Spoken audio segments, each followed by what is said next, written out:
मेरा नाम सुमन है और आज जो कहानी मैं आपको सुनाने जा रही हूँ, ये कहानी सुनकर शायद आप सोचें, क्या सच में ऐसा होता है? हाँ, होता है। मेरे साथ हुआ। ये कहानी है एक भरोसे की, एक वादे की, एक उम्मीद की और एक ऐसे धोखे की जो मैंने कभी सपने में भी नहीं सोचा था। लेकिन ये कहानी सिर्फ धोखे की नहीं है। ये कहानी है एक औरत की जो टूटी, जो बिखरी, जो रोई, लेकिन जो झुकी नहीं। तो बैठ जाइए, ध्यान से सुनिए।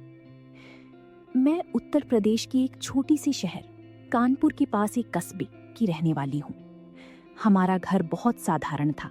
पापा एक छोटी सी किराने की दुकान चलाते थे, माँ घर संभालती थी। हम 3 भाई बहन थे, मैं सबसे बड़ी। पैसों की तंगी थी, लेकिन घर में प्यार बहुत था। मैंने 12वीं तक पढ़ाई की। आगे पढ़ने की इच्छा थी, लेकिन घर की हालत देखकर मैंने खुद ही कह दिया, माँ कोई बात नहीं, छोटे भाई बहन पढ़ें, मैं काम कर लूंगी। माँ की आंखें भर आई थीं उस दिन। 22 साल की उम्र में शादी हुई रमेश से, रमेश श्रीवास्तव। पास के शहर में एक कपड़े की दुकान थी उनकी। उम्र में मुझसे 5 साल बड़ी थी। देखने में बहुत हैंडसम नहीं थे, लेकिन आंखों में एक सच्चाई थी जो मुझे पहली मुलाकात में ही दिख गई। शादी के पहले दिन से रमेश ने मुझे बहुत इज्जत दी। कभी ऊंची आवाज में नहीं बोले, कभी किसी बात पर झल्लाई नहीं। घर की हर छोटी बड़ी बात में मेरी राय लेते थे। मुझे लगता था दुनिया में अगर कोई सच्चा इंसान है तो वो रमेश है। हमारा घर छोटा था, लेकिन उसमें खुशियां बड़ी थीं। शादी के 2 साल बाद अर्जुन आया। जब पहली बार मैंने उसे गोद में लिया तो रमेश की आंखें भर आई थीं। वो कहने लगे, सुमन, आज मैं दुनिया का सबसे अमीर आदमी हूं। वो पल मैं कभी नहीं भूल सकती। लेकिन खुशियां हमेशा टिकती नहीं। अर्जुन जब 2.5 साल का था, एक रात अचानक रमेश को सीने में बहुत तेज दर्द उठा। इतना तेज कि वो बिस्तर पर लेट नहीं पाए। मैंने तुरंत पड़ोसी को जगाया, गाड़ी मांगी और अस्पताल भागे। रास्ते में रमेश मेरा हाथ पकड़े हुए थे। उन्होंने कहा, सुमन, डरो मत, सब ठीक हो जाएगा। लेकिन सब ठीक नहीं हुआ। मैसिव हार्ट अटैक था। डॉक्टरों ने बहुत कोशिश की, लेकिन रात के 2 बजे डॉक्टर बाहर आए और उन्होंने जो कहा वो सुनकर मेरे पैरों तले जमीन खिसक गई। रमेश नहीं रहे। मैं वहीं जमीन पर बैठ गई। कोई आवाज नहीं निकली, आंसू भी नहीं आए। बस एक ऐसा सुन्नपन था, जैसे किसी ने अंदर से सब कुछ खाली कर दिया हो। घर आए, सास ससुर टूट गई, रिश्तेदार आए गए और मैं बस बैठी रही, अर्जुन को गोद में लिए। वो छोटा सा बच्चा मेरे कंधे पर सो गया। उसे क्या पता था कि उसके पापा चले गए। तीसरे दिन जब सब चले गए, रात को मैं अकेली रसोई में बैठ गई और तब रोई।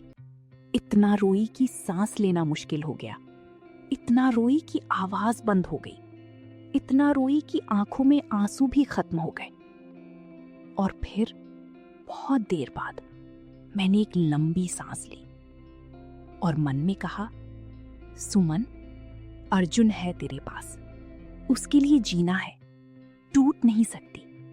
उस रात मैंने एक फैसला किया कि चाहे जो हो, मैं झुकूंगी नहीं। ससुराल में रहना मजबूरी थी। मायके में पापा की तबीयत ठीक नहीं थी। छोटे भाई बहनों की पढ़ाई चल रही थी। उन पर बोझ नहीं बनना था। ससुराल में सास रामकली जी और ससुर बाबूलाल जी, दोनों बुजुर्ग थे। दिल के अच्छे थे, लेकिन खुद कमजोर थे। घर की जिम्मेदारी उठाने की हालत में नहीं थे।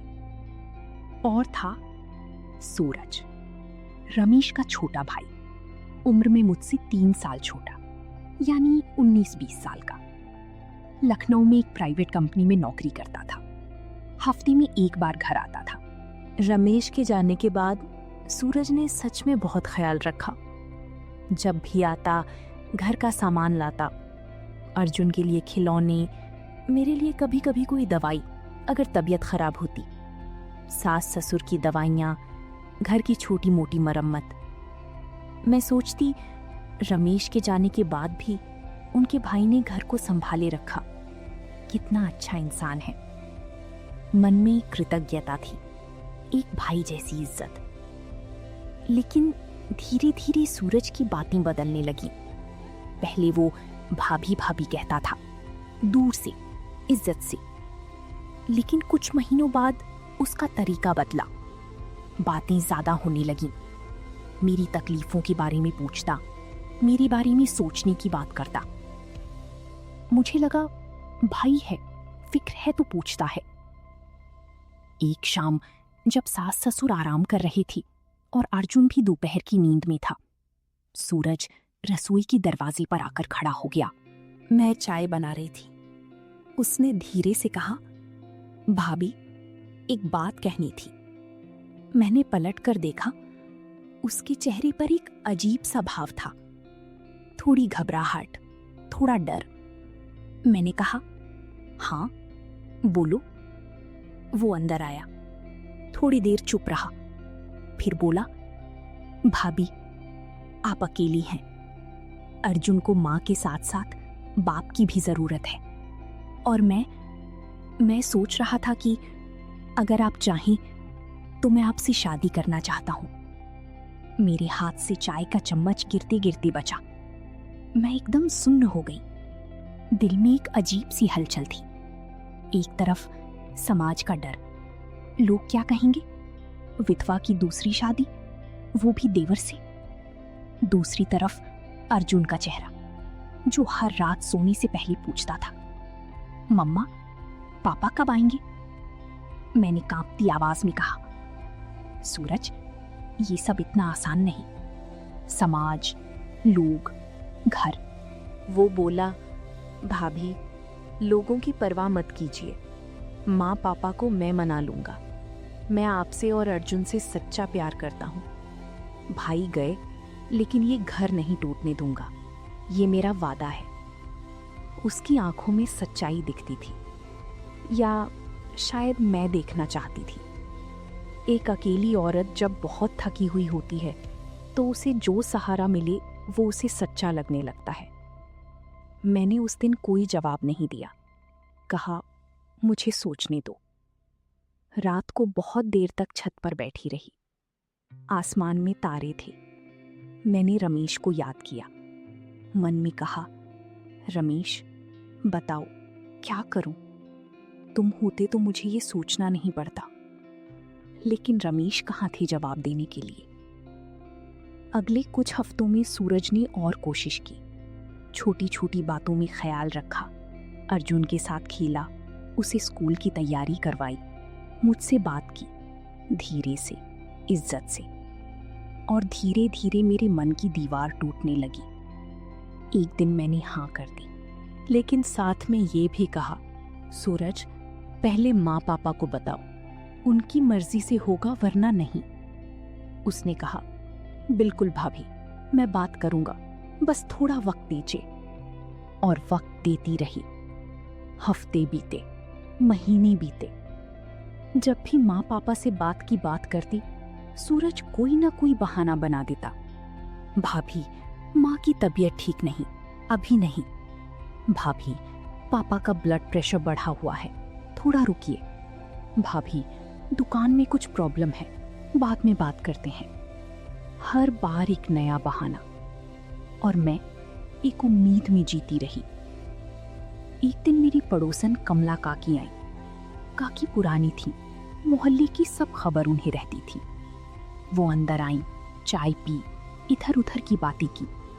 फिर उन्होंने मुझे एक तरफ बुलाया। धीरे से बोली, सुमन बेटा, तुझे एक जरूरी बात बतानी है।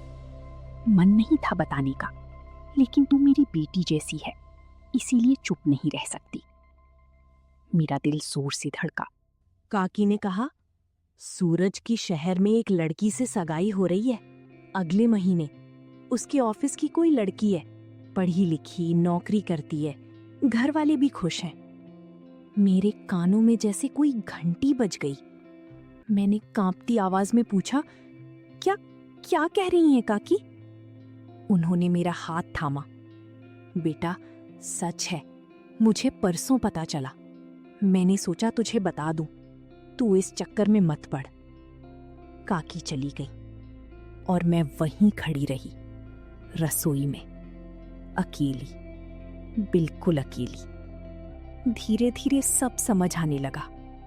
इतने महीनों की देरी, इतने बहाने, माँ पापा को बताने में इतनी आनाकानी। वो मुझसे शादी नहीं करना चाहता था। उसने बस एक कमजोर, अकेली, टूटी हुई औरत की भावनाओं से खिलवाड़ किया था। उस रात मैं छत पर गई, अंधेरे में बैठ गई और रोई, बहुत रोई। लेकिन इस बार आंसुओं में सिर्फ दर्द नहीं था, एक गुस्सा भी था, एक आग भी थी। सुमन, तू मूर्ख है। तूने भरोसा किया और वो खेलता रहा। लेकिन फिर एक आवाज और आई, अंदर से, बहुत गहरे से। नहीं सुमन, मूर्ख तू नहीं है, मूर्ख वो है जिसने एक बेसहारा औरत को कमजोर समझा। और अब देखना, वो गलत साबित होगा। मैंने आंसू पोंछे, आसमान की तरफ देखा और मन ही मन कहा, रमेश, देखना, तुम्हारी सुमन झुकेगी नहीं। अगले दिन सूरज घर आया। आते ही उसने मुस्कुराकर कहा, भाभी, क्या बना है खाने में? बहुत भूख लगी है। जैसे कुछ हुआ ही नहीं। मैंने शांत आवाज में कहा, सूरज, जरा बाहर आओ, बात करनी है। वो थोड़ा चौंका, लेकिन बाहर आया।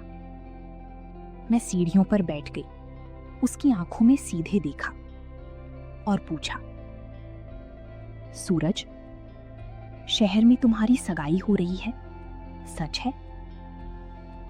उसका चेहरा एक पल के लिए जम गया, फिर वो संभला, बोला, भाभी, वो घर वालों की मर्जी है, मैंने कहाँ हाँ की है उसके लिए। मैंने धीरे से कहा, सूरज, झूठ मत बोलो, मुझे सब पता चल गया है। वो फिर चुप हो गया और उस चुप्पी ने, उस एक चुप्पी ने सब कुछ कह दिया। मैंने एक लंबी सांस ली और बहुत शांत आवाज में, इतनी शांत आवाज में जो मुझे खुद भी हैरान कर रही थी, मैंने कहा, सूरज, तुमने एक कमजोर औरत का फायदा उठाने की कोशिश की, उसे झूठी उम्मीद दी, उसके दर्द से खेले। लेकिन एक बात याद रखना, जो बोते हैं वही काटते हैं। वो कुछ बोलने लगा। मैंने हाथ उठाया। बस, अब एक भी शब्द नहीं। जाओ, अपनी जिंदगी जियो, लेकिन किसी और कमजोर औरत के साथ ये मत करना। सूरज चला गया। मैं वहीं बैठी रही। आंखों में आंसू थे, लेकिन चेहरे पर एक अजीब सी शांति थी, एक सुकून था, जैसे किसी बोझ से आजादी मिली हो। उस दिन के बाद मैंने पीछे मुड़कर नहीं देखा। मैंने खुद से वादा किया, अब किसी और पर नहीं, खुद पर भरोसा करूंगी। मुझे याद आया कि कॉलेज के दिनों में मैं सिलाई में बहुत अच्छी थी। घर पर माँ के लिए ब्लाउज बनाती थी, सहेलियों की सूट सिलती थी। सब कहते थे, सुमन के हाथ में जादू है। शादी के बाद ये काम कहीं पीछे छूट गया था। मैंने घर का एक कोना ढूंढा। एक पुरानी सिलाई मशीन थी, रमेश की माँ की। उसे साफ किया, तेल लगाया और बैठ गई। पहले दिन हाथ कांपे। इतने सालों बाद मशीन छुई थी, लेकिन जैसे ही धागा डाला, पेडल चलाया, कुछ अंदर से जागा। एक पुरानी सुमन जो कहीं दबी पड़ी थी, वो धीरे धीरे बाहर आने लगी। पड़ोस में काम मांगा। पहले कुछ लोगों ने मना किया, लेकिन कमला काकी ने अपना एक ब्लाउज दिया। बना दे बेटा, देखते हैं। मैंने बनाया, काकी ने पहना और पड़ोस में दिखाया। सुमन ने बनाया है। और बस काम शुरू हो गया। धीरे धीरे मोहल्ले में नाम फैला, फिर आगे फैला। शादियों के सीजन में इतना काम आया कि मुझे रात रात भर जागना पड़ा। लेकिन उस थकान में भी एक मिठास थी, अपनी मेहनत की मिठास। 6 महीने बाद मेरे पास 2 लड़कियां थीं जो मेरे साथ काम करती थी।